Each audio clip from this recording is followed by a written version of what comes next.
Alors bonjour à tous, bienvenue dans cette nouvelle petite intervention que je réalise pour vous aujourd'hui le jeudi 15 août 2019. Alors ici François Ablé, vous me connaissez maintenant avec le GSTA, Global Future Academy, que vous retrouvez d'ailleurs sur les différents réseaux sociaux, notamment Facebook, YouTube et puis Twitter et ainsi de suite. Voilà.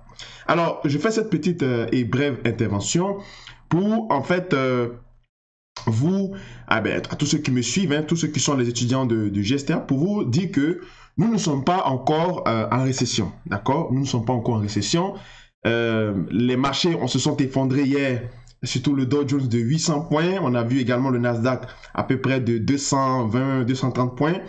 Et le SP500 à peu près de 80, 75 à 80 points. Donc, c'est donc une sorte de mouvement anticipatif sur fond d'une approche de récession, puisqu'on a vu les chiffres au niveau de l'Allemagne qui montrent que l'Allemagne est quasiment à l'entrée de la récession, aussi au niveau de l'Argentine, donc sous fond de crainte d'un effet domino à partir de ces marchés-là, parce que souvent quand on va dire, quand les marchés qui sont les plus forts ou les plus industrialisés ou les plus puissants ont des fortes expositions dans les marchés émergents et que les marchés émergents commencent justement à trébucher, ben, ça se répercute, d'accord? Il y a un effet boule de neige qui se répercute sur les marchés mondiaux. Vous comprenez, les puissants marchés, notamment les États-Unis, la Chine et le Japon, et ainsi de suite. Vous comprenez?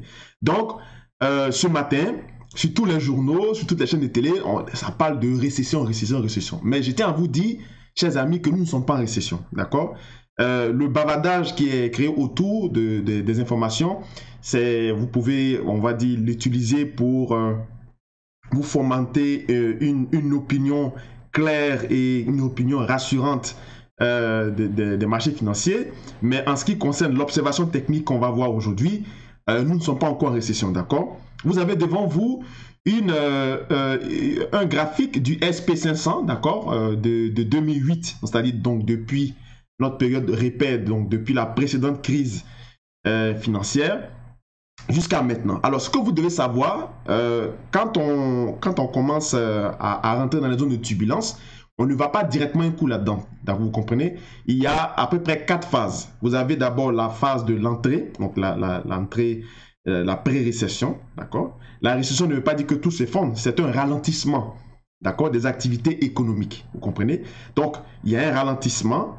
Après, maintenant, quand le ralentissement n'est pas quasiment sécurisé, quand il n'y a pas d'éléments stabilisateurs, en ce moment, il y a une accélération. C'est ce qu'on appelle donc la crise financière. Là, tout s'effondre, on casse des plus bas et puis on plonge, d'accord?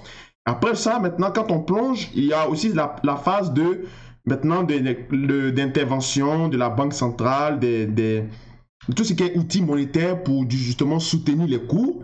Donc, on va maintenant dans la troisième phase, donc la phase de stabilisation, où on commence à avoir on va dire des séances haussières, des séances baissières, des séances haussières. C'est du mi-fin, mi-raisin. Et puis après ça, maintenant, il y a la phase maintenant de reprise, où là, quand tout est stabilisé, quand tout est suffisamment à terre, et là, maintenant, on redécolle. Vous comprenez? Actuellement, la Fed, comme je vous ai dit la dernière fois, j'ai fait une intervention où j'avais fait l'intervention en anglais, mais ce que je disais, c'est que la Fed est dans un avion. D'accord? La Fed est dans l'avion, la Fed a tourné, elle a fait tous ces trucs, et puis le kérosène est fini. D'accord? Donc, son but, c'est quoi? C'est de chercher à atterrir, n'est-ce pas? Et l'atterrissage doit se faire en douceur. Parce que si l'atterrissage se fait brusque, ben, on risque de faire un crash et tous ceux qui sont dans l'avion risquent de périr. C'est aussi simple que ça. Donc actuellement, nous sommes dans les airs et on a commencé, il n'y a plus d'essence, il n'y a plus de kérosène, donc on cherche à atterrir en douceur. Le but de la Fed, encore une fois de plus, n'est pas d'éviter la récession. La Fed ne peut pas, il n'y a aucune institution, aucun organisme ne peut éviter une récession. Une récession, c'est une phase de fin de cycle de productivité, d'accord? Donc c'est un ralentissement économique. Quand vous accélérez, même pour changer de vitesse, il faut que vous décélérez un peu pour appuyer encore sur voilà, c'est un truc comme ça. C'est un effet purement physique, mécanique. Un coureur, même quand il court, quand il est en pleine vitesse, il va arriver un moment où il va commencer à ralentir. Parce que c'est comme ça, il faut que tu es allé en plein, il faut que tu décélères un peu. Après ça, tu as encore assez de force pour pousser encore, pour accélérer. D'accord? Tu ne peux pas courir tout le temps comme ça à une vitesse de pointe sur toute une distance quasiment infinie. D'accord? Donc, nous sommes actuellement à la fin d'un cycle, d'accord, d'un ralentissement. Donc, le but de la Fed, en tant que le pilote, le capitaine du bateau, le pilote de l'avion, c'est de nous amener à atterrir doucement pour ne pas que nous nous fracassons. Regardez un peu ce qui s'est passé en 2007. Vous comprenez? En 2007. Donc, c'est ici. Voyez-vous, c'est les mêmes périodes, hein? Août 2007. Vous voyez, août 2007, on était quasiment, je vais agrandir ça, voilà. On était quasiment, on a fini quasiment dans une séance pas haussière, mais pas baissière non plus. D'accord? On était, ça, techniquement, on parle de ce qu'on appelle une toupie, d'accord, qui est proche d'un doji. Ça veut dire que c'est une séance d'incertitude, d'accord? On ne sait pas si on est haussier ni on est baissier. Bien qu'on ait clôturé en vert, mais la forme de la bougie ne garantit pas, d'accord, ne nous montre pas clairement que nous sommes dans une phase où il va y avoir une reprise. Vous comprenez? Parce que ça intervient à la suite d'un mouvement baissier. Certains m'ont dit, mais il y a eu un fort rejet baissier ici parce qu'on a cassé ce niveau, on est venu plus bas et après on est retourné vers le haut pour clôturer. Oui, on peut l'interpréter comme ça. Donc en intraday, on pourrait avoir un biais haussier, pas de problème. Après, le marché est monté, effectivement. Donc septembre 2007, vous comprenez?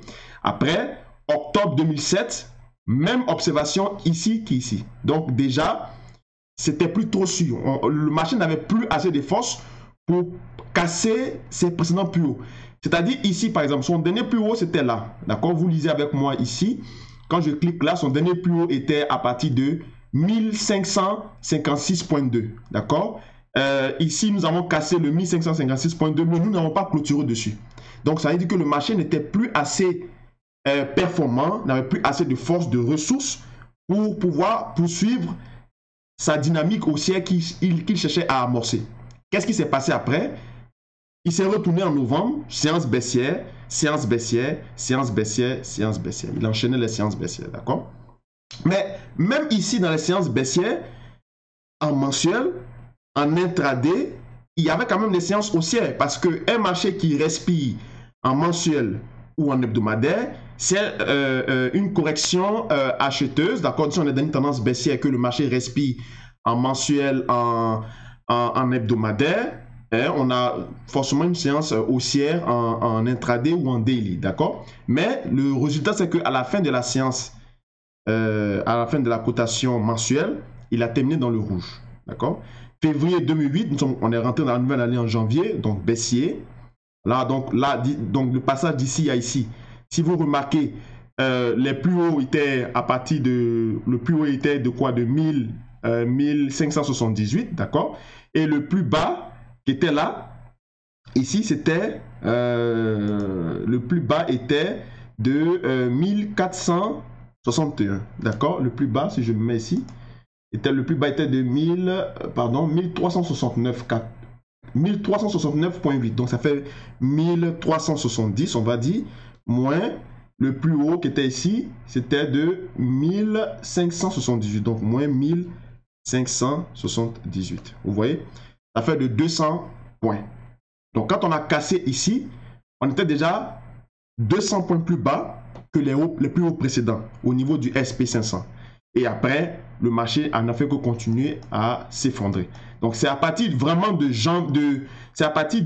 laissez-moi voir, c'est à partir vraiment de mai 2008 qu'on parlait vraiment de crise financière. Parce que là, ça n'allait plus. On était quasiment 200, 250 points, 300 points plus bas en fonction de son plus haut record. Et on est dans la même configuration, d'accord, qu'ici. Puisque l'histoire a tendance à se répéter, d'accord. Donc, tant que nous ne sommes pas quasiment à 250 points, 300 points plus bas que ces plus hauts historiques, c'est-à-dire au niveau de 3000, d'accord? Le plus haut historique qui a été atteint, on a fait quasiment, on a frôlé la barre des 3000, si je clique ici, c'était 3025, 3025.8, d'accord? Donc, si vous faites 3025.8 moins 3025, hein, 0,8, bon, on va dire 3025 moins 300 points, d'accord? C'est 2725. C'est-à-dire que tant qu'on ne repasse pas en dessous des 2725 ou 2700 tout rond, on ne peut pas parler de récession. Nous ne sommes pas en récession. Nous sommes dans un marché qui est en train de se chercher, dans une entrée, un mouvement de pré-récession. Donc, on est en train de rentrer. Mais l'allure, la vitesse à laquelle nous rentrons, c'est ça qui est le plus important. Vous comprenez? Et la Fed, bien sûr, il suffit que la Fed fasse une déclaration pour dire nous allons supporter le marché, nous allons intervenir, on est prêt à garantir une certaine on va dire, stabilité des cours. Vous allez voir que les marchés vont être rassurés, ils vont se remettre à repayer encore. Vous comprenez? Donc, si, le fait que vous voyez partout récession, récession, récession, ne faites pas attention à ça, d'accord?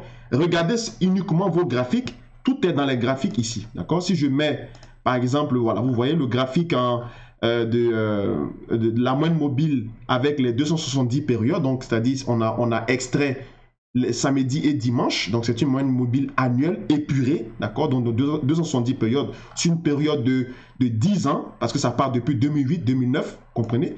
Jusqu'à maintenant. Vous allez voir que nous sommes quasiment pile poil sur la valeur du S&P depuis 10 ans. Donc, moyenne mobile annuelle, donc observation annuelle sur une période de 10 ans, 270 jours sur une période de 10 ans. Vous voyez très bien que la moyenne, le score ici, c'est quoi? C'est 2835. Nous sommes à 2852. Donc, cette correction qu'il y a eu ici hier, c'était en fait une façon pour le marché de venir tester sa moyenne mobile, de prendre appui sur sa vraie valeur depuis la précédente crise, compte tenu du contexte dans lequel nous sommes. Parce que le marché est toujours confronté à aller tendre vers sa vraie valeur. N'oubliez jamais cette notion, elle est très importante. Quand un marché est beaucoup trop surpayé ou surévalué, il a tendance toujours à converger vers sa vraie valeur. Et c'est exactement dans le scénario dans lequel nous sommes. Donc, nous ne sommes pas en récession. Vous voyez bien ici, on est quasiment collé sur la moyenne mobile. Il suffit qu'on clôture ici dans le vert, hein, sur la moyenne mobile, et vous allez voir que lundi prochain, mardi prochain, comme par hasard, les marchés vont se remettre à monter. Hein, je vais filtrer ça. Vous voyez, ça forme quoi? Ça forme un double bottom, n'est-ce pas? Puisqu'on a déjà une clôture ici. Si on a encore une autre clôture ici, on peut avoir encore une autre séance haussière pour les jours à venir, d'accord? En intraday. Par contre, si on va en mensuel, je me mets en mensuel, d'accord? En mensuel ici, nous sommes dans une phase de respiration, vous voyez? Donc, ça fait déjà 2 semaines que nous avons déjà épuisé, nous avons respiré suffisamment. On va peut-être réappuyer encore, mais cela va dépendre si, par exemple, en niveau technique encore, on clôture, par exemple, on peut dire que pour septembre, on peut s'attendre à une séance baissière pour septembre si on reclôture en dessous de quoi? 2845. 2845 étant un des plus hauts précédents, donc un des plus hauts de janvier 2018. Parce que janvier 2018 a été aussi une période d'incertitude sur les marchés, d'accord? Janvier, février, où on a eu ce qu'on appelle le flash crack, vous vous souvenez? Donc, le plus haut qui était déjà atteint à cette période, c'était 2845. Donc, si on repasse à travers ça et qu'on recasse ce niveau et qu'on clôture en dessous de ce niveau, d'accord? On peut donc avoir une sorte de bear market, donc une sorte de, on va dire, de continuation de séance baissière, toujours en termes d'entrée en récession, avant de confirmer en repassant en dessous de 2725, comme on avait vu à peu près, qui est la distance entre les précédents plus hauts, c'est-à-dire le 3025 et quelques, 3025.8, quelque chose comme ça, et puis on va dire 300 points plus bas. Là, en ce moment, on peut commencer à parler d'incertitude d'entrée officielle en récession, d'accord? Donc, pour le moment, pas de panique.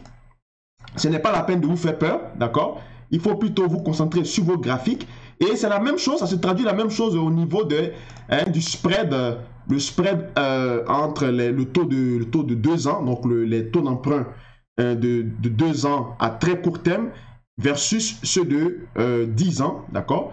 Où la logique derrière, c'est que si les gens sont moins confiants envers l'économie, envers les perspectives économiques, ils ne vont pas, bien sûr, non seulement emprunter sur du long terme, et les emprunteurs aussi, les prêteurs ne vont pas prêter également sur du long terme. Tout le monde va chercher à se couvrir sur le très court terme. Donc ça veut dire quoi? Ça veut dire qu'on aura une accélération du taux de 2 ans vers des sommets, tandis que le taux de 10 ans, lui, va se rétracter. Donc si vous faites le différentiel entre les taux de 2 ans et 10 ans, vous allez voir que celui ce spread-là, d'accord, lorsqu'il va commencer à baisser, ça veut dire que le taux de 10 ans commence à se renforcer. Vous comprenez? Tandis que quand il commence à progresser, ça veut dire que celui de 2 ans commence à accélérer. Donc, par réflexe en termes de repères, vous voyez bien ici que cette baisse qu'on a eue ici, c'était au niveau de avril 2017. Ça coïncide, hein, avril-mai 2007. Vous vous souvenez, on avait vu le graphe du SP500. C'est à partir de avril, également mai 2007, que on a commencé, à partir de l'été, on a commencé à plonger. Vous voyez? Donc, on est quasiment pas mal. Je vais mettre une résistance ici. Vous voyez? On est en train d'approcher vers les sommets afin d'avoir un retournement, une inflexion ici pour commencer vraiment à reparler de crise, de crack et ainsi de suite. Le monde sommes en train de continuer progressivement. Donc, ce n'est pas la peine de vous faire peur. On n'est pas encore en récession, mais on approche progressivement, d'accord? On est aux portes d'entrée. Voilà. Donc, voilà ce que j'avais à vous dire. Merci d'avoir suivi ce petit éclaircissement. Regardez, concentrez-vous sur vos graphiques. Cessez de vous faire peur. Et puis, on se retrouve pour les prochaines émissions. C'était donc François Ablé, Gestia Canada. Merci encore et passez une très belle fin de semaine, puisque si on ne se voit pas, donc ce serait donc le week-end qui arrive. Donc profitez bien, car ce sont les dernières gouttes d'été. Salut.